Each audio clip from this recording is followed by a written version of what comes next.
Greetings, I am Pillar Nexus Ancient Gladiator today with character creation, with a book I never thought I'd ever end up with. Uh, Advanced Dungeons and Dragons, Player's Handbook. AD&D, um, second edition, apparently dates back to 89, but this specific book, was printed in 95. So, so there's that.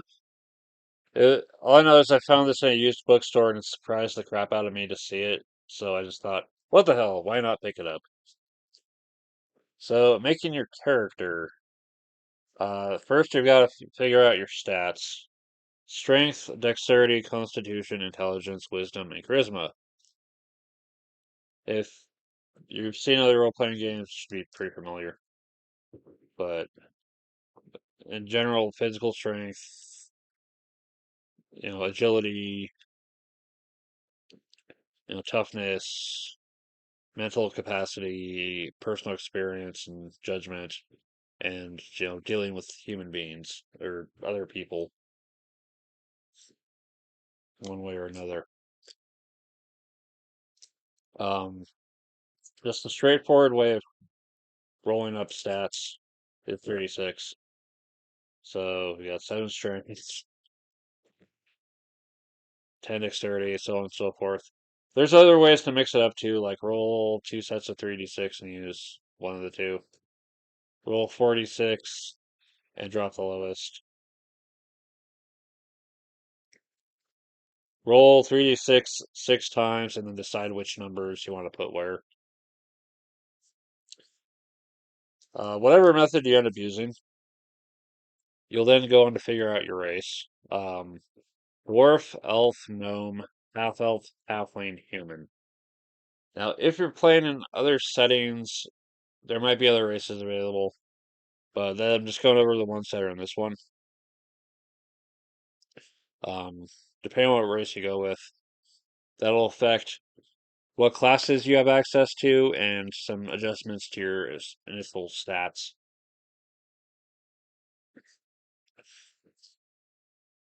And then after you figure out your race, you'll figure out your class. Certain classes will require your stats to be at certain levels and to be a certain race as well. Like, the human has access to all the classes: fighter, paladin, ranger, mage, illusionist, or specialists, cleric, druid, thief, bard. Um, no one else out of that initial group has access to paladin. They all have access to fighter, and cleric. There's no mages for gnomes, though, or halflings. Gnomes have access to illusionist, though. It's interesting. Yeah, so you'll figure out your class, and then there'll be certain things, depending on what class you end up with, that you'll have to resolve. If you have a warrior, something in the warrior class, a fighter, paladin, ranger, at strength 18, and you're not a halfling, you're rolling a D100 for exceptional strength. You'll check that table, and you'll have those bonuses instead. Um, Mages, clerics will have access to spells and such. Thieves will have their thief skills and points to put towards them. Bards will have a little less thief abilities, but they'll at least have that. And then you'll figure out alignment. The lawful to chaotic, good to evil, and then the neutral in between all that. Hot take, I think alignment as a concept is busted. I don't know. I just don't see it. Uh, it's me though. It's just how I see things. But as a statement later in the book will put it, alignment is a tool, not a straitjacket. So that's probably one of the more positive ways of looking at it. But I think Human morality is a little more complex than that. Anyway, if you're playing a paladin, you have to be lawful good. Period. If you're a ranger, you just have to be good. Um, either side or neutral. If you're a mythos priest, then it depends on your deity. A bard can be any neutral, and any other character can be whatever they want. In general, you probably don't want to mix up good and evil. Good and neutral, fine, but if you're going to have an evil character, it better be a party of evil and neutral. And that's going to be a very interesting adventure of villains at that point. But anyway, figure out your alignments, and then you'll go to figuring out your base saving throws for dealing with magical stuff, and calculating your THACO. 2-hit armor class 0. Um, so basically how THACO works is you take your THACO, you subtract the target's armor class. Big positive number is bad armor. 0 is good armor. Negative means magical supernatural armor that is basically a dragon or a god at that point. And then you need to roll greater than or equal to. So let's say you have a THACO of 16, and your target has an armor class of 2. So you need to roll a 14 plus on a d20. Roll a 9. That's a miss. The more inclined to physical combat you are, the faster your capacity for hitting in combat is going to grow to gain levels. Warriors are the um, definite physical fighters. Priests, because they got sheep to lead. If wolves are, causing problems, it's time to bust some kneecaps on the hairy bastards. Then rogues, because they're meant to be more sneaky than stabby. But when they can't stab, being right behind someone is going to help. And then mages, because are the worst, because they're focused on magic, all that. You'll figure out hit points. Warrior gets a D10. A priest gets a D8. Rogue gets a D6. Mage gets a D4.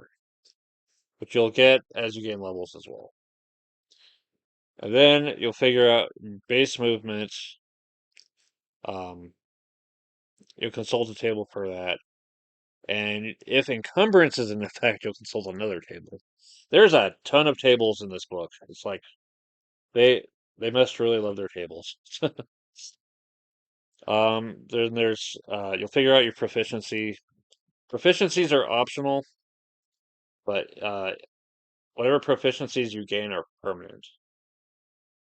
So you'll have weapon proficiencies, especially if you're a fighter.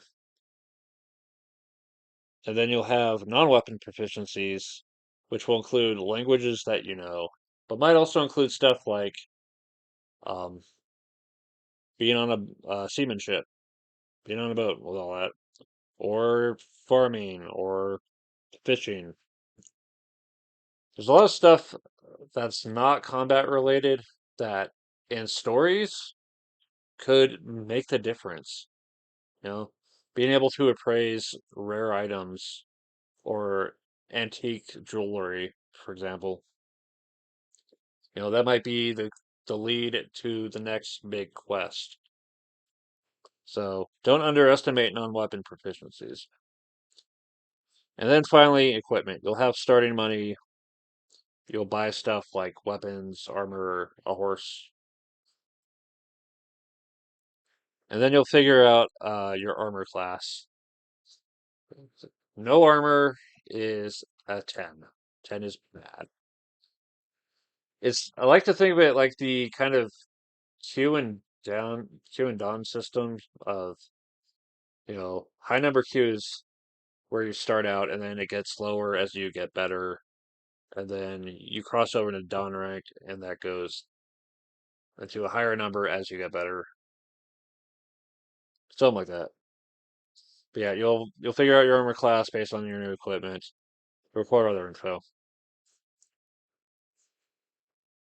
But really, once you've got all the gritty details of your character figured out, don't forget about your backstory. Really, I think. I mean, the first question is, first off, what setting are you even playing in? One of the things featured in the back is like, check out the various campaigns to play with. Um, you know, Mystara, Forgotten Realms, Ravenloft, Dark Sun, if you're feeling particularly bold, Planescape, and Dragonlance, and all the associated books for those. You know, start with understanding the setting and what kind of people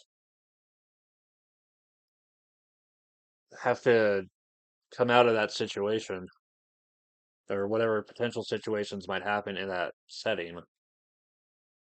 Where did you come from, and where will you go? But once you do have your character, once everyone in that party has got their characters figured out, go on the adventure. Go make the story happen and just have fun. Really. With all these RPGs I cover, it's like just your character is your instrument of story making and storytelling through your actions, through your communication with other characters and NPCs and all that. Whether through fights or negotiations or stealth or whatever tools you need to solve the problem. You're gonna make things happen, and it's gonna create this tale of all these things happening and a legend being written of these these characters. So just have fun with it. Yeah. Um, just the major systems to keep in mind are the THACO, and you might have to do percentile checks, and you might need other like special dice for damage or whatever. But hey, it's the effectively the classic, AD&D. This is this is probably the second time in my existence I've ever really owned anything Dungeons and Dragons related in terms of role playing books.